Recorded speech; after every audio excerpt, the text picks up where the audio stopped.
Hello students, नए lecture में आप सभी का स्वागत है। और आज के लेक्चर में हम लोग करने वाले हैं क्लास 12 बिजनेस स्टडीज़ का इम्पोर्टेंट ऑब्जेक्टिव क्वेश्चंस।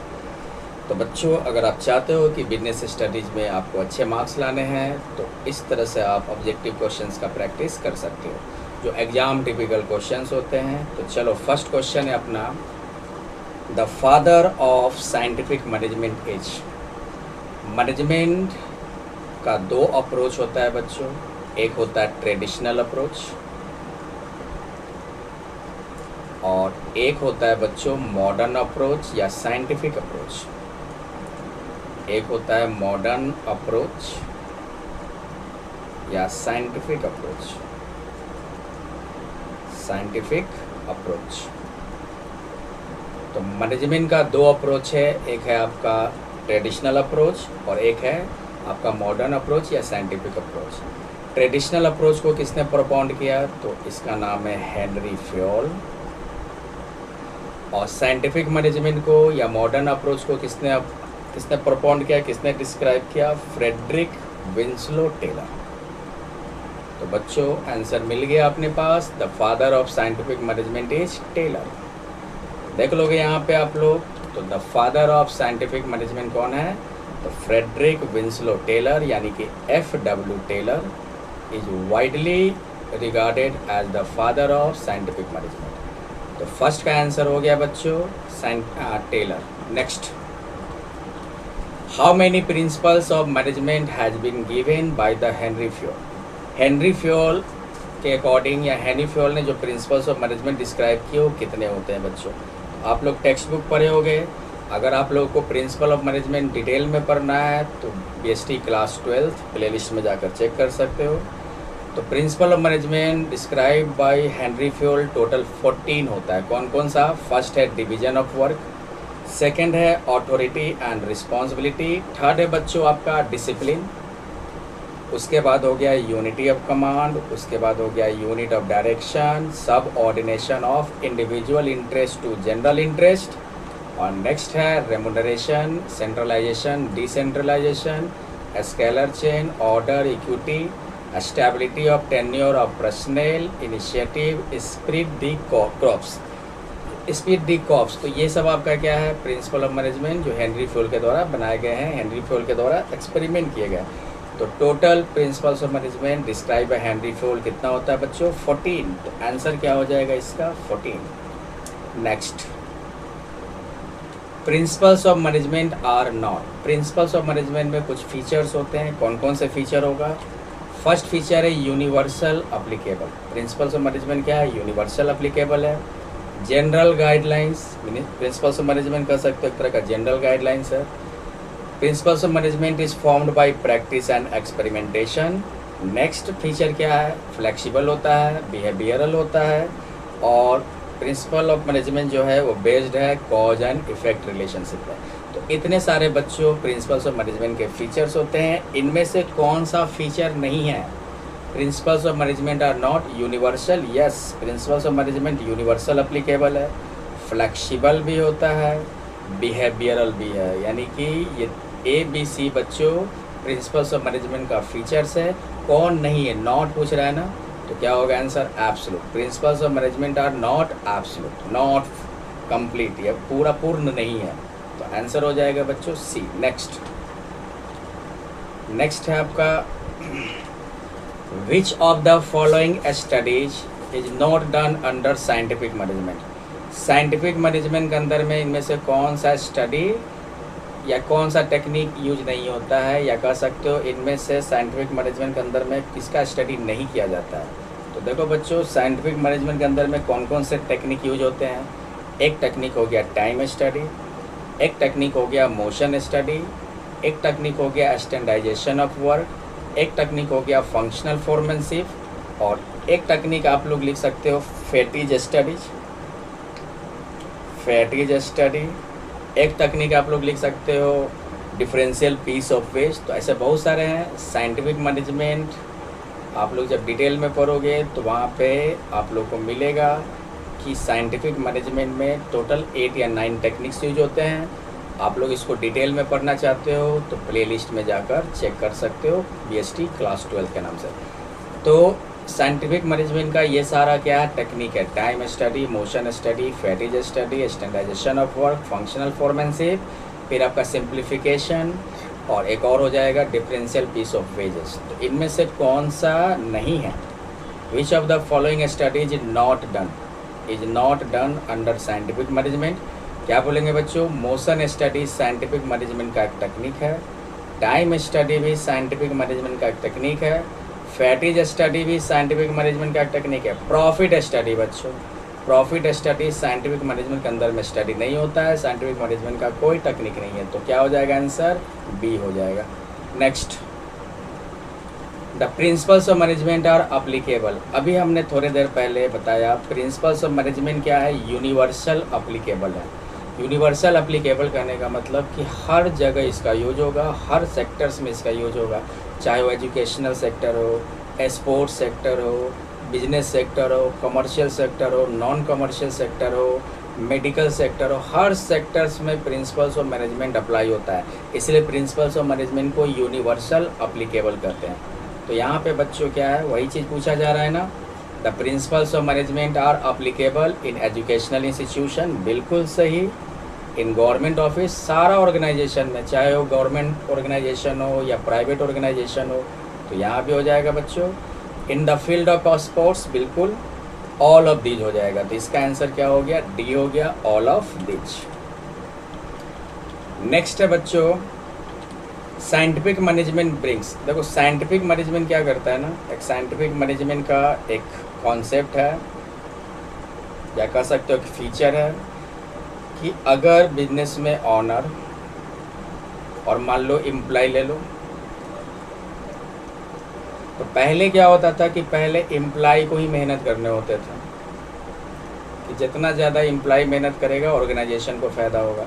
लेकिन साइंटिफिक मैनेजमेंट इसको डिस्कार्ड करता है, इसका विरोध करता है। वो सीधे कहता है कि भैया एम्प्लॉय को भी मेहनत करना है, ऑनर को भी मेहनत करना है। यहाँ पे कोई किसी का बॉस नहीं है, यहाँ पे सभी इक्वली ऑर्गेनाइजेशन को अपना कंट्रीब्यूशन देंगे। इससे क्या हो गया, इसी को कहते हैं मेंटल चेंज। मेंटल चेंज का मतलब जो पुरानी धारणा थी ऑनर और एम्प्लॉय की, वो कॉन्सेप्ट, वो धारणा अब क्या हो गया, चेंज हो गया। पहले क्या था कि बॉस की तरह रहेगा, वो ज़्यादा काम नहीं करेगा, लेकिन जो जूनियर एम्प्लॉय है, जो उसके सब ऑर्डिनेट्स है, उनको ज़्यादा काम करना होगा। अब नहीं, साइंटिफिक मैनेजमेंट इस सब बातों को डिस्कार्ड करता है। साइंटिफिक मैनेजमेंट क्या कहता है कि बॉस को भी मेहनत करने हैं और जूनियर को भी मेहनत करनी है। कि कोई मतलब ये नहीं कि बॉस है तो आप काम नहीं करोगे, आपको भी काम करना है, एम्प्लॉय को भी काम करना है। पहले क्या था कि पहले बॉस कहीं आगे ना बढ़ जाए, बॉस प्रमोट ना हो जाए, इसलिए एम्प्लॉय क्या करते थे, मन लगा के काम नहीं करते थे, थोड़ा काम चोरी करते थे कि ना हम काम करेंगे तो बॉस आगे बढ़ जाएगा, बॉस को प्रमोट कर दिया जाएगा। वो सारा जो प्रिंसिपल होता था, वो सारा जो थिंकिंग, वो सारा जो थॉट होता था, लोगों का जो विचार होते थे, वो सब क्या करता है साइंटिफिक मैनेजमेंट इसको चेंज कर देता है। साइंटिफिक मैनेजमेंट सीधे बोलता है कि अगर आप एक एम्प्लॉय हैं और अगर आप काम करेंगे तो हम, अगर कंपनी ग्रो करेगा तो आपका सैलरी भी हम बढ़ा कर देंगे, या सैलरी भी आपका अच्छा होगा, आपका भी ग्रो होगा। तो ये एम्प्लॉय क्या करता है, पूरा मेहनत करता है, इसको पता है कि अगर ऑर्गेनाइजेशन ग्रो करेगा तो इसका भी ग्रो होगा। बॉस का भी वही है, बॉस भी हम नो लॉन्गर बॉस बना रह सकता है। बॉस है, आज बॉस है, जो नहीं कि कल भी बॉस हो। अगर आपका काम अच्छा होगा, आप परफॉर्मेंस बढ़िया दोगे, इसका आप परफॉर्मेंस अगर आपका बढ़िया होगा तब टिके रहोगे, परफॉर्मेंस बढ़िया नहीं रहे तो नहीं टिके रहोगे।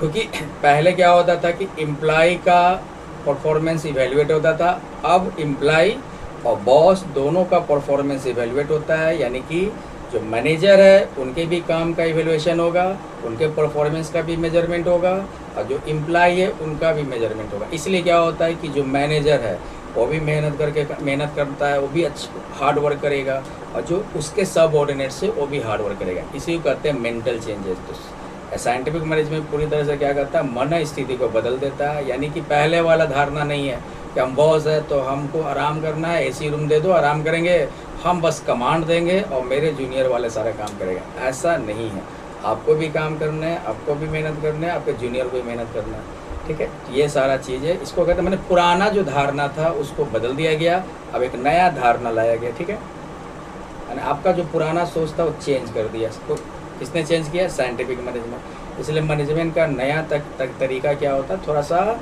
मेंटल, थोड़ा सा नए टेक्नोलॉजी के हिसाब से, नए ज़माने के हिसाब से, प्रेजेंट टाइम के हिसाब से सही माना जाता है। तो scientific management brings mental changes. Answer C हो जाएगा बच्चों। नेक्स्ट है, which of the following is undergoing quick changes. इनमें से कौन सा क्विक चेंज होता है, जल्दी जल्दी चेंज होता है? आप देखोगे फैशन है, फैशन बिल्कुल चेंज होता है। जैसे कोई मान लो अभी मार्केट में एक शर्ट चल रहा है, या सॉन्ग का ले लो, मान लो सॉन्ग छोड़ो, मान लो कोई एक शर्ट ले लो, मान लो शर्ट का पूरा क्रेज है, अभी इन ट्रेंड में चल रहा है ये कंज्यूमर का कब टेस्ट चेंज हो जाएगा, कब ये आउट ऑफ ट्रेंड हो जाएगा। तो फैशन क्या होता है, हमेशा स्टेबल नहीं होता है। आज जो फैशन है कल भी वही फैशन रहे, ये नहीं कर सकते। फैशन बहुत जल्दी जल्दी चेंज होता है बच्चों। आप ड्रेस का ही एग्जांपल देख लेना, तो ये बच्चों फैशन क्विकली चेंज होता है। टेक्नोलॉजी तो बच्चों चेंज होता ही है, ये तो पता ही है सभी को। कंपटीशन भी चेंज होगा ना। आप अभी आराम से मार्केट में एक दुकान खोलकर आराम से बिजनेस चला रहे हैं, कल पता चला कि एक और कंपटीटर आ गया, एक और आ गया, एक और आ गया। कंप्यूटर का मूवमेंट देखना होता है, तो ये भी आपका क्विक चेंजेज है। मतलब कि कब आपके कंपटीटर्स बढ़ जाए, कब आपके कंपटीटर्स बढ़ जाए, आपको नुकसान हो, ये क्विक चेंजेज में ही आ जाएगा बच्चों। तो विच of the following is undergoing quick changes? Fashion, technique, competition, यानी कि all of this. Answer D बच्चों। नेक्स्ट है, which of the following is a which of the following is a factor of the social environment of business. इनमें से कौन सा factor है जो बिजनेस का सोशल इन्वायरमेंट का फैक्टर है? यानी कि ऐसा फैक्टर बताइए जो बिजनेस के सोशल इन्वायरमेंट को प्रभावित करता है। तो पॉपुलेशन, बिल्कुल, पॉपुलेशन बिजनेस के सोशल इन्वायरमेंट को प्रभावित करता है। Level of education, of course level of education भी बिजनेस के सोशल इन्वायरमेंट को प्रभावित करता है। कस्टम होता है ना, रस्म, रीति रिवाज, ये भी बिजनेस के सोशल इन्वायरमेंट को प्रभावित करता है। तो ओवरऑल बच्चों सभी फैक्टर्स हैं जिनसे बिजनेस का सोशल इन्वायरमेंट प्रभावित होता है। तो ऑल ऑफ दीज हो जाएगा बच्चों। बिजनेस इन्वायरमेंट क्या होता है बच्चों? तो बहुत सारे फैक्टर्स होते हैं जिनसे बिजनेस प्रभावित होता है, उसी को कहते हैं बच्चों बिजनेस इन्वायरमेंट। यानी कि बहुत सारे फैक्टर्स जिनसे बिजनेस प्रभावित होती है, उसे हम कहते हैं बिजनेस इन्वायरमेंट। जैसे कि बिजनेस इन्वायरमेंट कई तरह के हो सकते हैं, economic business environment, social business environment, political business environment, बहुत तरह का बिजनेस इन्वायरमेंट हो सकता है। मेन रूप से बच्चों ये है। तो बिजनेस इन्वायरमेंट का मतलब कि बहुत सारे फैक्टर्स होते हैं जिससे बिजनेस प्रभावित होता है, उसी को कहते हैं बिजनेस इन्वायरमेंट। तो सोशल इन्वायरमेंट हम लोग देख लिया, पॉपुलेशन से सोशल इन्वायरमेंट प्रभावित होता है। लेवल ऑफ एजुकेशन और कस्टम से भी सोशल इन्वायरमेंट प्रभावित होता है। आंसर डी हो जाएगा बच्चों। नेक्स्ट यहाँ पे क्या है, which of the following deals with the process of simplification of import export process. यानी कि इनमें से कौन सा इम्पोर्ट एक्सपोर्ट प्रोसेस से रिलेटेड है? तो देखो, लिबरलाइजेशन का मतलब क्या होता है, इसको एग्जाम्पल से समझते हैं। जैसे कि आप एक मान लो कोई फैक्ट्री लगा रहे हो, आप क्या लगा रहे हो, एक फैक्ट्री लगा रहे हो, और आपके फैक्ट्री में गवर्नमेंट का कोई हस्तक्षेप नहीं होगा, उसे हम कहते हैं लिबरलाइजेशन। यानी कि आपको अलग से लाइसेंस लेने की जरूरत नहीं मिल पड़ेगी। अगर लाइसेंस लेने का है तो आपको आसानी से लाइसेंस मिल जाएगा। तो सरकार का हस्तक्षेप जितना कम से कम हो, उसे कहते हैं लिबरलाइजेशन। आप कोई भी चीज़ ओपन करो, कोई भी आप धंधा करो, सरकार का हस्तक्षेप एकदम ना के बराबर कम से कम होगा, उसे कहते हैं लिबरलाइजेशन। प्राइवेटाइजेशन का एग्जांपल ले लो, जैसे कि मान लो जैसे रेलवे है। तो अभी रेलवे तो बच्चों गवर्नमेंट सेक्टर का है ना, हालांकि कुछ हिस्सा जो है, कुछ शेयर, कुछ परसेंटेज जो है वो प्राइवेट पर्सन के हाथों में गया है। तो रेलवे का मान लो जैसे कि आप ले लो कि अभी 15% क्या है, इसका ऑनरशिप प्राइवेट ऑर्गेनाइजेशन है। तो प्राइवेटाइजेशन का मतलब अगर इसको बढ़ाकर हम 50% कर देते हैं, मतलब कि 50% प्राइवेट पर्सन के हाथों में इसका ऑनरशिप रहेगा और 50% आपका गवर्नमेंट सेक्टर के हाथों में इसका ऑनरशिप रहेगा। तो प्राइवेटाइजेशन में इस बात का जोर दिया जाता है कि जो प्रोडक्शन फैक्टर है, जो प्रॉपर्टी है, उसका ऑनरशिप प्राइवेट ऑर्गेनाइजेशन के हाथों में, प्राइवेट ऑर्गेनाइजेशन के ऑनरशिप में जितना अधिक से अधिक हो उसे कहते हैं प्राइवेटाइजेशन। ग्लोबलाइजेशन बच्चों क्या होता है? ग्लोबलाइजेशन का मतलब होता है कि आप ले लो, जैसे एग्जांपल ले लो, जैसे कि मान लो इंडिया का एक ट्रेडर है और अमेरिका के एक ट्रेडर से सामान क्या किया, परचेज किया, या अमेरिका के ट्रेडर को सामान क्या किया, बेचा, या इंडिया का एक स्टूडेंट यूएसए में जाकर पढ़ाई कर रहा है, या यूएसए का कोई पर्सन इंडिया में आके जॉब कर रहा है। तो यहाँ पे क्या देख रहे हो कि भले ही दो कंट्री है लेकिन दोनों कंट्री एक दूसरे के साथ क्या कर दिया गया है, इंटीग्रेट कर दिया गया। इसी को कहते हैं बच्चों ग्लोबलाइजेशन। तो इंपोर्ट एक्सपोर्ट बच्चों यही ग्लोबलाइजेशन का ही एग्जाम्पल है। आंसर हो जाएगा सी, ग्लोबलाइजेशन। ठीक है बच्चों, आंसर क्या होगा, सी, ग्लोबलाइजेशन। नेक्स्ट, अच्छा एक चीज़ और बच्चों, विच ऑफ, इसमें जो आपका लिबरलाइजेशन, प्राइवेटाइजेशन, ग्लोबलाइजेशन, ये न्यू इकोनॉमिक पॉलिसी 1991 जुलाई में जो डिक्लेयर हुआ था, न्यू इकोनॉमिक पॉलिसी, उसका 3 कंपोनेंट्स, आपका मेन कंपोनेंट्स में ये सब आते हैं। लिबरलाइजेशन में वो इकोनॉमिक पॉलिसी बनाया गया था जिसमें जोर दिया गया था कि जो भी ट्रेड है, जो भी बिजनेस है, जो भी इंडस्ट्री है, उसमें सरकार का हस्तक्षेप कम से कम हो। प्राइवेटाइजेशन पे भी जोर दिया गया था। प्राइवेटाइजेशन मतलब जो प्रोडक्शन फैक्टर है, कोशिश किया जाए कि ज़्यादा से ज़्यादा प्रोडक्शन फैक्टर प्राइवेट ऑर्गेनाइजेशन के हाथों में हो, उसका ऑनरशिप प्राइवेट ऑर्गेनाइजेशन के हाथों में दिया जाए। अब ग्लोबलाइजेशन में भी जोर दिया गया था। ग्लोबलाइजेशन का मतलब इंपोर्ट एक्सपोर्ट को बढ़ाया जाए। तो ये न्यू इकोनॉमिक पॉलिसी का कंपोनेंट है। और न्यू इकोनॉमिक पॉलिसी कब आया था बच्चों? ये आया था आपका जुलाई 1999 को। ठीक है, नेक्स्ट है new economic policy was declared in. New economic policy कब डिक्लेयर्ड हुआ बच्चों? अभी हमने बताया ना, जुलाई 1991, यानी आंसर बी बच्चों। Next, which of the following is not characteristics of business environment. Business environment का मतलब अभी थोड़ी देर पहले बताया, बहुत सारे ऐसे फैक्टर्स हैं जिससे बिजनेस प्रभावित होता है, उसे हम लोग कहते हैं बिजनेस इन्वायरमेंट। तो बिजनेस इन्वायरमेंट का इनमें से कौन सा फीचर नहीं है? अनसर्टेनिटी। बिल्कुल, बिजनेस इन्वायरमेंट क्या होता है? अनसर्टेन होता है। कौन सा फैक्टर क्या करे, कब चेंज हो जाए, कोई नहीं जानता, अनसर्टेन है। कम्प्लेक्सिटी है, डिफ़िकल्ट है, समझना मुश्किल है। जैसे कि मान लो कोरोना के टाइम में क्या हुआ था, बहुत सारे बिजनेस को नुकसान हुआ था ना। कोरोना के टाइम में बहुत सारे इंडस्ट्री को नुकसान हुआ था। तो ये एक तरह का कह सकते हो ये बिजनेस इन्वायरमेंट है। ये बच्चों इतना डिफ़िकल्ट है कि इसको कोई समझ नहीं पाया हो कि कब कोरोना जैसा बीमारी आ जाए, कब हमारा दुकान बंद हो जाए, कब हमें नुकसान होने लगे। तो दूसरा चीज़ अनसर्टेन भी है। ये कोरोना के बारे में कोई नहीं जानता था, अचानक से आ गया। तो बिजनेस इन्वायरमेंट का फीचर क्या होता है? अनसर्टेनिटी, कॉम्प्लेक्सिटी भी होता है, रिलेटिविटी भी होती है। ये भी बिजनेस इन्वायरमेंट का फीचर है। कौन नहीं है? Employ. Employ is not the characteristics of business environment. Answer हो जाएगा बच्चों डी। नेक्स्ट है main component of new economic policy. New economic policy का मेन कंपोनेंट क्या है? लिबरलाइजेशन, बिल्कुल। प्राइवेटाइजेशन पे भी जोर दिया गया, ग्लोबलाइजेशन पे भी जोर दिया गया था, यानी कि ऑल ऑफ दीज हो जाएगा। नेक्स्ट, द एक्सपेरिमेंट या experiments done by Taylor under scientific management. Scientific management के अंदर में क्या स्टडी होता है? कौन सा एक्सपेरिमेंट टेलर के द्वारा किया गया था? या कौन कौन से टेक्निक यूज होते हैं? तो मोशन स्टडी बच्चों होता है, बिल्कुल। फैटिज स्टडी भी होता है, टाइम स्टडी भी होता है। तो आंसर क्या हो जाएगा बच्चों? D, all of these. ये सारे साइंटिफिक मैनेजमेंट के टेक्निक है जिनको टेलर ने एक्सपेरिमेंट के माध्यम से आप सबके सामने लाकर, मतलब एक तरह से समझो कि साइंटिफिक मैनेजमेंट को जिसने परफॉर्म किया, FW टेलर ने, इन सारे टेक्निक्स पर उन्होंने एक्सपेरिमेंट किए थे। Next, characteristics of sound financial planning. Financial planning क्या होता है बच्चों?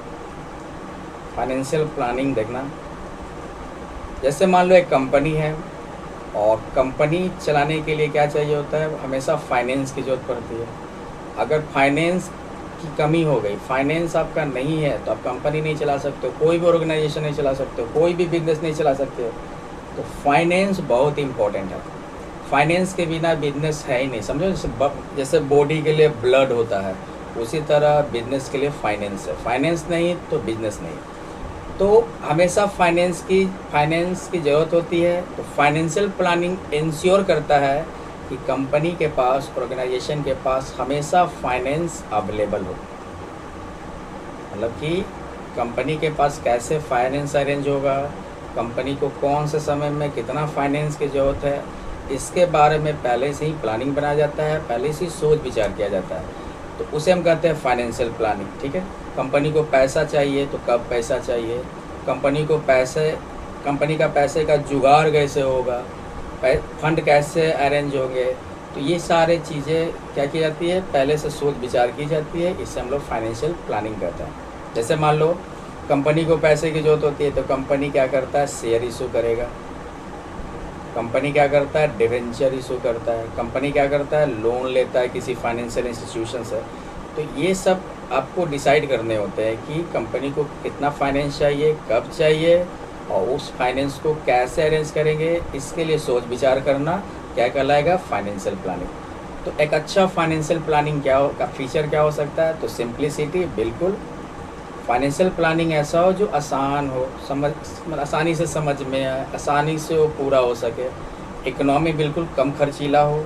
लिक्विडिटी इसलिए ज़रूरी होता है क्योंकि अगर फाइनेंशियल प्लानिंग कर रहे हो और आपको पैसा, एक कैश इंपॉर्टेंट चीज़ होता है, कैश मेन एसेट है, कैश पे ही तो सब कुछ आप अरेंज कर पाओगे।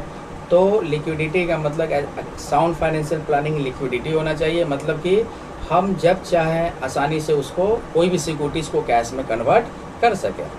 तो तीनों हो जाएगा बच्चों। एक साउंड फाइनेंशियल प्लानिंग सिंप्लिसिटी भी होता है, इकोनॉमी भी होता है और लिक्विडिटी भी होता है। ऑल ऑफ दीज हो गया बच्चों। Next, what is the decision regarding investment. देखो बच्चों, फाइनेंशियल प्लानिंग में 3 तरह के डिसीजन लिए जाते हैं। फाइनेंशियल प्लानिंग के अंदर में 3 तरह के डिसीजन लिए जाते हैं। एक डिसीजन होता है इन्वेस्टमेंट डिसीजन, एक होता है आपका फाइनेंसिंग डिसीजन, और एक होता है आपका डिविडेंड डिसीजन। तो अगर आप फिक्स एसेट्स में इन्वेस्ट करने के से संबंधित डिसीजन ले रहे हो, उसे हम क्या कहते हैं, इन्वेस्टमेंट डिसीजन। और इन्वेस्टमेंट डिसीजन को कैपिटल बजटिंग भी कहा जाता है। जैसे कि मान लो आप डिसाइड कर रहे हो कि हम 5 करोड़ के मशीन खरीदेंगे, तो ऐसे डिसीजन को, जो आप मशीन को खरीदने के लिए ले रहे हो, ऐसे डिसीजन को इन्वेस्टमेंट डिसीजन या कैपिटल बजटिंग कहा जाता है। तो आंसर क्या होगा बच्चों, B, capital budgeting. Next, financial planning helps to achieve which of the following. तो फाइनेंशियल प्लानिंग क्या करता है, हेल्प करता है कि ऑर्गेनाइजेशन के पास हमेशा फाइनेंस अवेलेबल हो। और फाइनेंस का मतलब सीधा सीधी समझो फंड, सीधा सीधी समझो पैसा, मनी, कैश। तो फाइनेंशियल प्लानिंग कंपनी को हेल्प करता है, ऑर्गेनाइजेशन को हेल्प करता है कि हमेशा उसके पास फाइनेंस अवेलेबल हो। और फाइनेंस अगर रहेगा तभी आप गुड्स का अरेंजमेंट कर पाएंगे आप फाइनेंस को कंट्रोल कर पाएंगे, मशीनरी का अरेंजमेंट कर पाएंगे। तो ऑल ऑफ दीज हो जाएगा। तो financial planning helps to achieve which of the following, arrangement of goods, yes, financial control, yes, arrangement of machinery, yes, all of these हो जाएगा बच्चों। Next, what will be the amount of net working capital if the value of current assets is 50,000 and the current liabilities is 35,000। Working capital निकालना है, formula होता है current assets minus current liabilities. Working capital का मतलब excess of current assets over current liabilities, वो आपका हो जाएगा वर्किंग कैपिटल। तो current assets we have 50,000, current liabilities आपके पास दिया हुआ 35, तो घटा दो, माइनस कर दो, 15,000 आपका क्या आ गया, वर्किंग कैपिटल। आंसर सी हो जाएगा बच्चों। सिर्फ कैपिटल का फॉर्मूला क्या होता है, कैपिटल का फॉर्मूला होता है एसेट्स माइनस लायबिलिटी। एसेट्स का मतलब टोटल एसेट्स और लायबिलिटी का मतलब बच्चों आउटसाइड लायबिलिटी। तो इसका आंसर सी हो गया। Next, why is working capital necessary. Working capital की जरूरत क्यों होती है बच्चों? तो कैपिटल समझते हो ना, जो प्रोपराइटर बिजनेस में पैसा या एसेट या प्रॉपर्टी के रूप में इन्वेस्ट करता है उसको क्या कहते हैं, कैपिटल। कैपिटल दो तरह का होता है, एक फिक्स कैपिटल और एक होता है बच्चों वर्किंग कैपिटल। कैपिटल कितने तरह का? 2 तरह का, फिक्स कैपिटल और वर्किंग कैपिटल। अगर फिक्स एसेट्स में पैसा इन्वेस्ट किया जाए उस कैपिटल को क्या कहेंगे? Fix capital. अगर प्रोप्राइटर फिक्स एसेट्स में पैसा इन्वेस्ट किया उसे हम क्या कहेंगे? Fix capital. अब बिजनेस को ऑपरेट करने के लिए डे टू डे भी खर्च करने पड़ते हैं, जिसको ऑपरेटिंग एक्सपेंस भी कह सकते हो, रूटीन एक्सपेंस भी कह सकते हो। तो डे टू डे जो खर्चा होता है बच्चों, इसको कहते हैं हम लोग, इसमें जो पैसा खर्च हो रहा है, इसमें जो प्रोप्राइटर का पैसा लग रहा है, वो हो गया वर्किंग कैपिटल। तो वर्किंग कैपिटल की ज़रूरत क्यों है? डे टू डे खर्च करने के लिए, ऑपरेटिंग एक्सपेंस के लिए, रूटीन एक्सपेंस के लिए। आंसर क्या होगा बच्चों? C, to make payment for routine expense. Land खरीदने के लिए, बिल्डिंग खरीदने के लिए, मशीन खरीदने के लिए फिक्स कैपिटल की जरूरत पड़ेगी। आपको मोटा पैसा लगाना होगा लैंड, बिल्डिंग और मशीन को एक्वायर करने में। तो अगर लैंड, बिल्डिंग, मशीन में पैसा इन्वेस्ट करते हैं तो ये आपका फिक्स कैपिटल हो गया। कौन इन्वेस्ट कर रहा है? प्रोप्राइटर। याद रखना, कैपिटल का मतलब प्रोप्राइटर के द्वारा इन्वेस्टमेंट होता है। तो इसका आंसर बच्चों सी हो गया। Next, which investment decision are difficult to change? आपका है fix capital decision. Fix capital decision में क्या होगा? जैसे मान लो फिक्स कैपिटल डिसीजन, और एक हो जाएगा वर्किंग कैपिटल डिसीजन। तो कौन सा डिसीजन चेंज करना आसान होगा? फिक्स कैपिटल डिसीजन मान लो जैसे कि मशीन मान लो है, मशीन पे 5 करोड़ रुपए का हम इन्वेस्ट करने का डिसीजन ले रहे हैं, और ये बच्चों लॉन्ग टर्म के लिए है। तो एक तो लॉन्ग टर्म के लिए है, ऊपर से अमाउंट भी बड़ा है, सिग्निफिकेंट अमाउंट है, सिग्निफिकेंट इन्वेस्टमेंट है ये।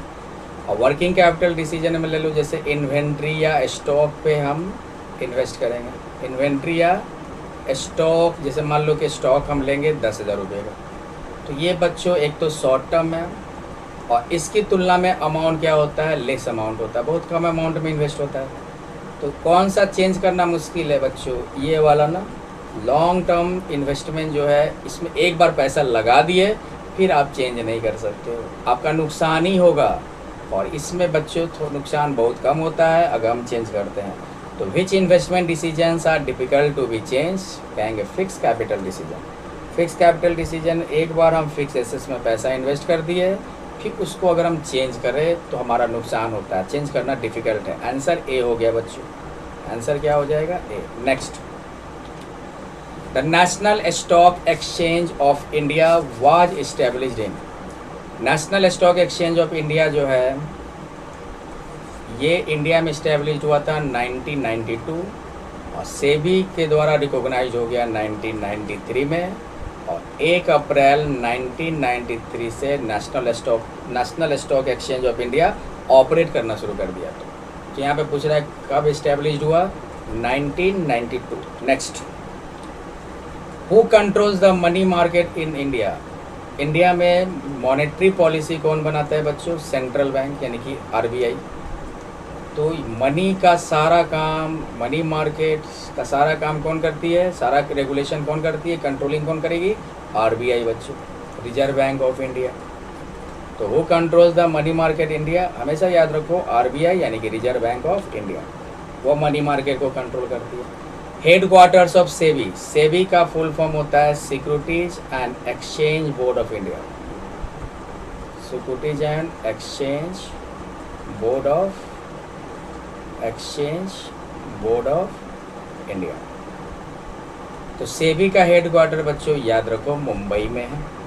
नेक्स्ट, कैपिटल मार्केट का टाइप बताओ। कैपिटल मार्केट बच्चों पढ़ना है, जब आप सेक्शन बी में जाओगे फाइनेंशियल मैनेजमेंट में, वहाँ पे डिटेल में पढ़ोगे कैपिटल मार्केट के बारे में, फाइनेंशियल मैनेजमेंट के बारे में।